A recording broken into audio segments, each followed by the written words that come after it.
Este é o Giro Distrital. Aqui você fica por dentro dos principais acontecimentos da esfera política de Brasília. Nesta edição, CPI dos atos antidemocráticos em sua reta final. Confira como estão as expectativas para a leitura e votação do relatório das investigações. Combate à violência contra mulheres. Comissão Geral debate regulamentação de lei que estipula multas pesadas para agressores. Mais inclusão no transporte por aplicativos. Projeto de lei exige que empresas estejam aptas a atender passageiros cadeirantes e com dificuldade de mobilidade. Solidariedade pondo à mesa. Projetos de lei querem fortalecer e valorizar ações contra o desperdício de alimentos no Distrito Federal. E claro, também vamos destacar o que foi notícia na Câmara Legislativa na 4ª semana de novembro. A morte de Clériston Pereira da Cunha repercutiu na sessão ordinária do último dia 21. Ele estava preso preventivamente na Papuda em função do envolvimento nos atos do dia 8 de janeiro e morreu enquanto tomava banho de sol na prisão. Vários parlamentares foram à tribuna lamentar o ocorrido. 8 pedidos de liberdade provisória, 33 atendimentos no médico. 36 vezes ele precisou de atendimento médico no sistema prisional dessa nação. E por fim, no dia 1º de setembro, um parecer da Procuradoria-Geral da República pugnando pela soltura dele com medida de uso de tornozeleira eletrônica. E não foi apreciado. E ontem? Eu não vou apontar o dedo e dizer que a responsabilidade é de ninguém. Mas eu posso dizer, sem medo de errar, que essa morte era evitável. Morreu um trabalhador, morreu um gerador de emprego, morreu jovem, um pai de família. Há uma jovem senhora viúva e 2 jovens que abriram mão do curso de medicina e voltaram para cá, órfãs hoje, e isso poderia ter sido evitado. É uma vergonha a gente ver uma pessoa que nunca passou pela uma delegacia, nunca respondeu um crime e ser acusado por inúmeras injustiças como essa que o governo imputou.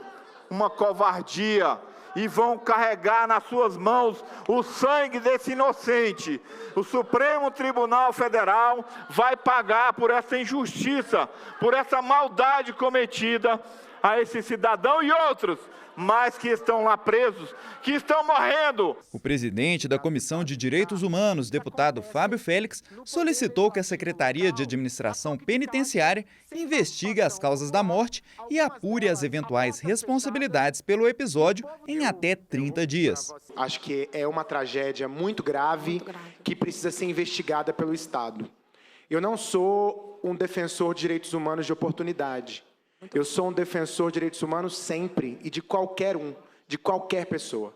Como presidente da Comissão de Direitos Humanos, nós tomamos providências imediatas em relação a esse caso. Sem dúvida, é uma tragédia que o Brasil precisa olhar com seriedade, que o Distrito Federal precisa olhar com seriedade. Clériston também foi lembrado em um projeto de lei que pretende homenageá-lo com o título de cidadão honorário de Brasília. A iniciativa é dos deputados Pastor Daniel de Castro, Tiago Manzoni e Paula Belmonte. Na mesma sessão, a deputada doutora Jane foi à tribuna ressaltar a importância do Dia da Consciência Negra, que a partir do próximo ano será feriado nacional. Foram 400 anos de escravismo, 400 anos de escravidão, e o negro só está livre há 100 anos. Então nós passamos mais tempo sob o regime de escravidão do que passamos livres. E, socialmente, o Estado nos deve uma reparação. Então, toda política institucional, toda política de cotas, toda política instituída pelo governo para fazer essa reparação ainda é pouco para colocar o negro no lugar devido. E qual é o lugar devido? É o lugar de respeito e o lugar de igualdade. Já o deputado Joaquim Roriz Neto usou a palavra para anunciar a apresentação de um projeto de lei que obriga a instalação de cancelas nos cruzamentos de rodovias e linhas férreas. O objetivo é evitar acidentes como o que chocou o Distrito Federal no último dia 17. O dia 21 também foi marcado pela aprovação de 2 projetos de lei frutos de acordos celebrados entre o GDF e profissionais da educação para pôr fim a greves deflagradas ao longo deste ano. A primeira proposta reestrutura a carreira de assistência à educação, que passará a se chamar Carreira de Políticas Públicas e Gestão Educacional do Distrito Federal. A medida também reajusta o valor da gratificação de incentivo à carreira, chamada GIC. Já a segunda proposta eleva para 35% o valor destinado à coordenação pedagógica dos professores de educação básica, com carga horária de 20 horas semanais. As medidas receberam apoio unânime dos parlamentares presentes ao plenário no momento da votação. A morte da jovem Ana Benevides durante um show da cantora Taylor Swift no Rio de Janeiro repercutiu no plenário no dia 22, unindo parlamentares de esquerda e direita.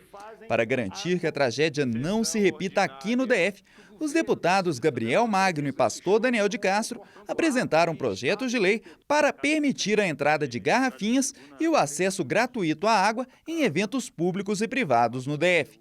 O deputado Max Maciel também foi à tribuna anunciar a apresentação de 2 projetos de lei em benefício das empregadas domésticas. A primeira proposta proíbe a distinção entre elevador social e elevador de serviço no Distrito Federal. A segunda cria o programa distrital Casa da Doméstica, onde serão ofertados cursos de qualificação, capacitação e profissionalização. No dia 23, houve sessão solene para outorga de títulos de cidadão honorário de Brasília aos médicos André Luiz Amuner e Geraldo Gonçalves Silva, em evento proposto pelo deputado Eduardo Pedrosa. E no dia 24, a CLDF se transformou em passarela de moda para receber a 18ª edição do Desfile de Beleza Negra. A realização do evento nas dependências da Câmara Legislativa foi uma ideia da deputada doutora Jane, em comemoração ao mês da consciência negra. Durante o evento, 30 modelos desfilaram com trajes conceituais africanos, contemporâneos e de alta costura. O palco do auditório da CLDF virou um hospital, com paciente, leito e até copa para os funcionários. Uma forma didática e dinâmica de falar sobre um assunto importante para a saúde pública, a realidade dos trabalhadores em enfermagem no Distrito Federal. O evento, intitulado Enfermagem Multiverso, Expectativa versus Realidade, é de autoria da deputada Deise Amarilho. Na plateia, estudantes universitários puderam ouvir relatos, em forma de esquetes teatrais, sobre questões relacionadas à profissão. Um dos temas abordados foi a suspensão da portaria pelo GDF, que autorizava enfermeiros a prescrever antibiótico. Atualmente, eles só podem fazer isso dentro da atenção básica, mas quando chegam a uma UPA, por exemplo, são proibidos, o que muitas vezes confunde e até revolta pacientes. Aí ele fala, e agora? Aí ela, só o médico. E aí ela vai falar o seguinte, só que não tem médico. E aí como é que fica a situação do paciente? Eu sei. Aí ela apanha porque falou que não tem médico. Aí começa a violência e fala, é um absurdo. Assim, né? Porque ontem você prescreveu, é má vontade sua, hoje você não quer prescrever. Vocês não fazem nada, não quer trabalhar. Então só segunda-feira, lá no BES. E eu sei que você pode, olha só, você prescreveu pra mim. E por que você não pode prescrever pra minha esposa? Os participantes destacaram o déficit de profissionais na rede pública de saúde. De acordo com eles, são mais de 5.000 cargos de técnicos e pelo menos 1.000 cargos de enfermeiros vagos hoje no Distrito Federal. A deputada Deise Amarilho ressaltou a importância de não apenas nomear, mas também capacitar esses profissionais e falou sobre o projeto do primeiro emprego na enfermagem, que já é lei e hoje passa por regulamentação. O projeto do primeiro emprego é um projeto que nós estamos regulamentando, ele já é lei. Então, nós estamos trabalhando com várias entidades, inclusive com SESC, SENAC, rede privada, rede SES-DF, para que todo mundo que forme passe por esse processo, que é um processo de educação continuada, vai sair com o selo de certificação. E esses profissionais vão passar direto para as vagas de emprego. Outros assuntos debatidos foram a regulamentação do repouso dos profissionais de saúde e o cumprimento do piso salarial.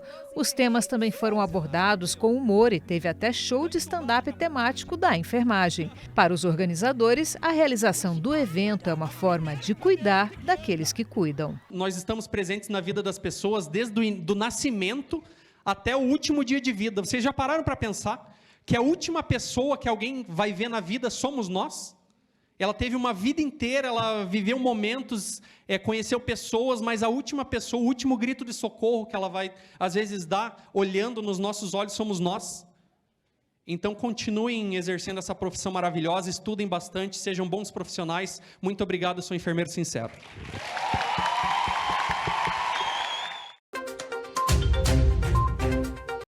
Depois de 9 meses de trabalho, a CPI dos atos antidemocráticos fará a sua última sessão na próxima quarta-feira, 29 de novembro, a partir das 9 horas da manhã.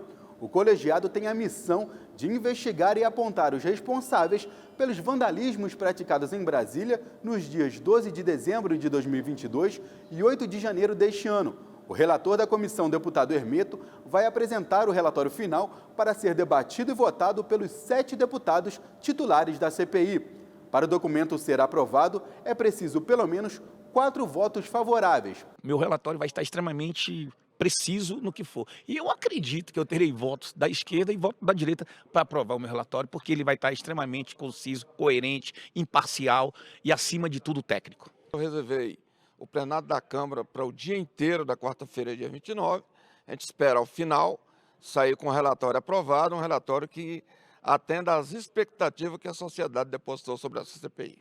A primeira reunião da CPI dos atos antidemocráticos foi no dia 14 de fevereiro. Desde então, foram realizadas 33 reuniões. O colegiado é formado pelos seguintes deputados titulares: o presidente Chico Vigilante, o relator Hermeto, Fábio Félix, Jaqueline Silva, Joaquim Roriz Neto, Pastor Daniel de Castro e Robério Negreiros.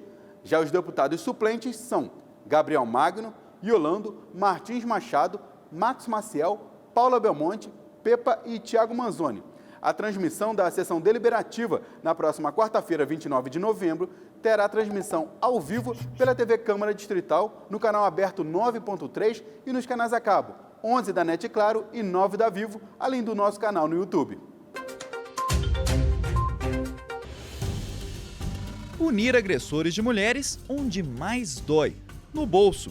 Essa é a intenção por trás de uma lei de autoria do deputado Ricardo Vale, aprovada pela Câmara Legislativa em abril deste ano e regulamentada pelo GDF em setembro. O texto fixa multas que variam entre R$ 500 e R$ 500 mil para os agressores, uma tentativa de colocar um freio na epidemia de violência contra as mulheres que tanto aflige o Distrito Federal. Segundo dados da Secretaria de Segurança Pública, são em média 50 casos de violência doméstica na cidade diariamente, um número que só não choca mais do que o de feminicídios, 32 somente em 2023. Se não tem respeito à mulher, se não valoriza, se não tem, sabe, o pingo de decência, de valor, vamos ver se no bolso ele pensa 2 vezes em bater, em agredir uma mulher. Embora a intenção da lei seja bastante clara, ainda restam dúvidas sobre como será a aplicação do texto na prática. Por isso, a Câmara Legislativa promoveu uma comissão geral no último dia 23 para discutir a regulamentação da matéria.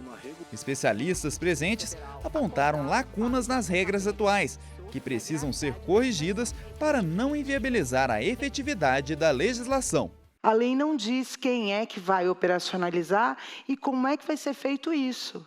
O meu único medo, a iniciativa é maravilhosa, porém, como a norma, a lei não diz como vai ser feito isso, fica muito vago. Ele vai ressarcir. Ressarcir como? Ele vai ter uma multa, mas e como é que vai ser aplicada essa multa? Quem vai aplicar? Outra preocupação levantada é com relação ao destino dos recursos obtidos com as multas. Uma sugestão dada é que o dinheiro seja usado no reforço dos sistemas de repressão à violência e de acolhimento das vítimas. Colaborar para a criação de novas delegacias especializadas no atendimento de mulheres, criar brinquedotecas dentro das delegacias das mulheres, criar ambulatórios psicológicos dentro das delegacias das mulheres, criar núcleos jurídicos dentro das delegacias das mulheres.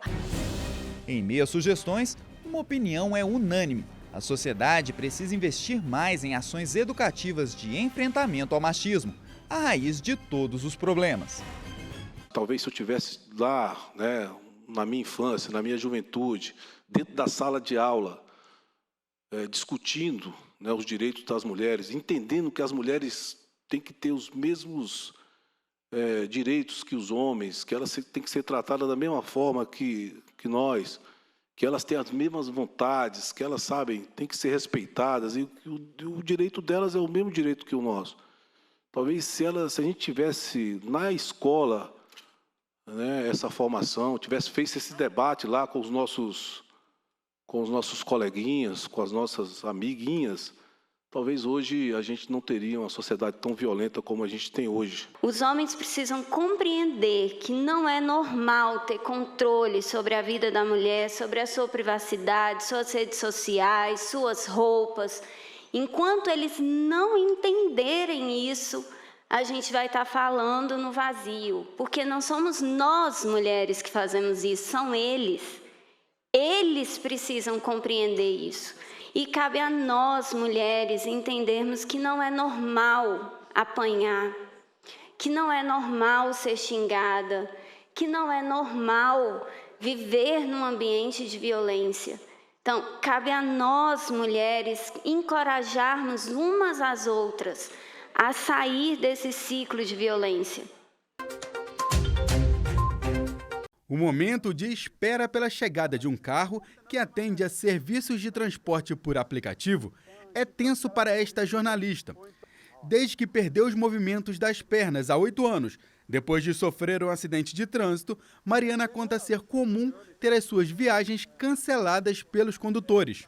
Muitos não querem transportar a cadeira de rodas, um equipamento básico no dia a dia para a locomoção da Mariana. Eu precisei fazer uma amizade com o motorista de Uber porque eu estava tão descrente assim dos motoristas que eu falava assim, olha, você está aqui perto, eu posso te chamar? Que eu tinha certeza que ele poderia aceitar e seria uma relação mais fácil.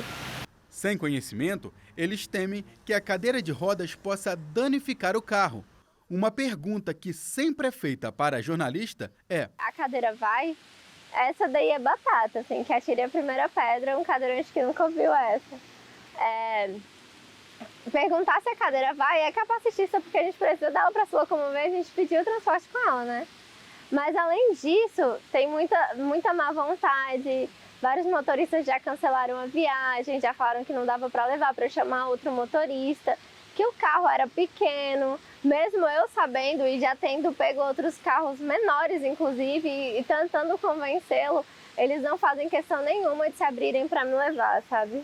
Atento a essa realidade, o deputado distrital Robério Negreiros apresentou à Câmara Legislativa do DF o projeto de lei número 740 de 2023. O texto exige que as empresas ofereçam condições e profissionais capacitados para atender aos passageiros com dificuldade de mobilidade e que façam uso da cadeira de rodas.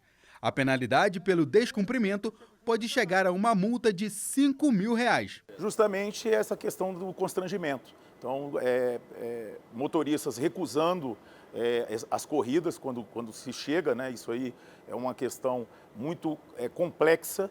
E essa questão do preconceito, do constrangimento, isso não pode acontecer. A nossa própria Constituição Federal, ela reza que as pessoas devem ser tratadas de uma maneira igual e sem nenhum tipo de preconceito em qualquer tipo de coisa e em relação também à deficiência.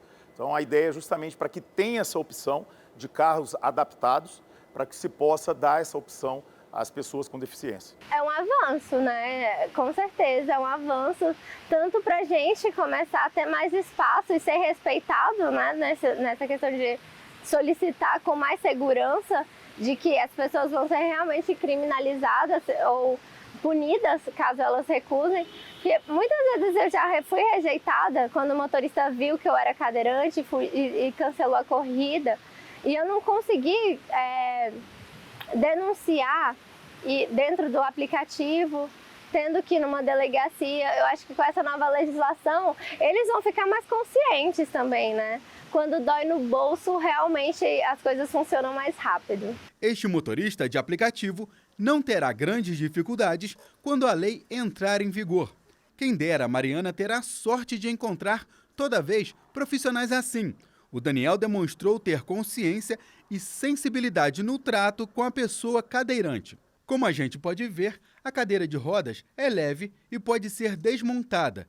Alguém duvida que a Mariana deu a ele 5 estrelas na avaliação do serviço? A gente tem que incluir todo mundo, né? Não pode generalizar ou discriminar a pessoa por ser cadeirante. Teria que ser sempre uma coisa normal. Chegou, pegou passageiro cadeirante, com dificuldade de mobilidade, teria que ser uma coisa simples, não uma questão de negligenciar. Eu tenho certeza que os motoristas que são mais abertos e mais dispostos, né, a levar o público em geral, eles são mais categorizados também dentro, né, das 5 estrelas que o aplicativo oferece, mais divulgados também. Para conhecer esse e outros projetos da Câmara Legislativa do DF, acesse a seção de Atividade Legislativa do portal da CLDF ou baixe o aplicativo CLDF Online, disponível tanto para o sistema Android quanto para iOS. O Brasil é um dos principais produtores de alimentos do mundo, mas também é um dos países com maior índice de desperdício. De acordo com o IBGE, cerca de 30% dos alimentos produzidos aqui vão para o lixo.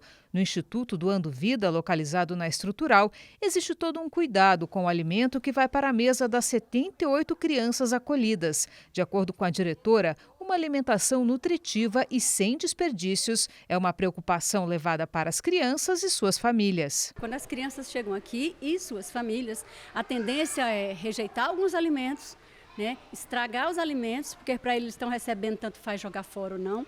E de repente você vê que a consciência deles vai mudando. Parte dos alimentos que chegam no Instituto vieram daqui, o Banco de Alimentos da Ceasa, um local que recebe todos os dias doações de alimentos que poderiam ir parar no lixo, mas que aqui são triados e são entregues para instituições sociais. São legumes e frutas que ajudam entidades como a da Estrutural, que chega a oferecer 500 refeições por dia para as crianças e os funcionários.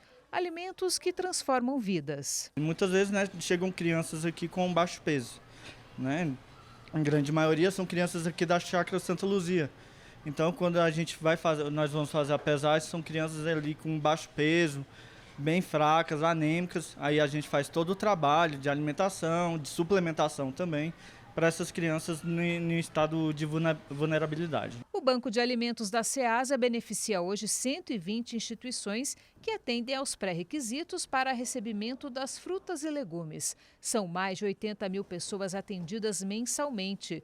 Uma parte dos alimentos vem do programa do governo federal, que compra da agricultura familiar como forma de fomentar a produção local. Outra parte vem do programa Desperdício Zero, que recebe doações de produtores e comerciantes. Esse trabalho ele tem 2 viés. O primeiro que é diminuir, né, a quantidade de alimentos que acabam sendo desperdiçados, muitas vezes por falta de informação e outras vezes até por questões mesmo de desperdício. As pessoas, para descartar esses alimentos, descartam em qualquer lugar, no lixo, e eles podem ser reaproveitados. E aqui o Banco de Alimentos tem essa função também, que é essa de fazer o papel social, né, que tirando aí muitas famílias da insegurança alimentar no Distrito Federal.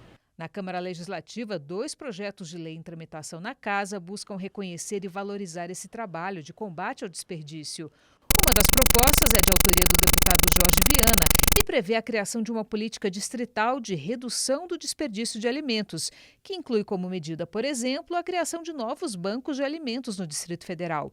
O outro projeto é do deputado Fábio Félix e propõe a criação do selo Desperdício Zero, um reconhecimento a ser entregue a entidades públicas e privadas que se comprometam com a destinação adequada dos alimentos que seriam descartados.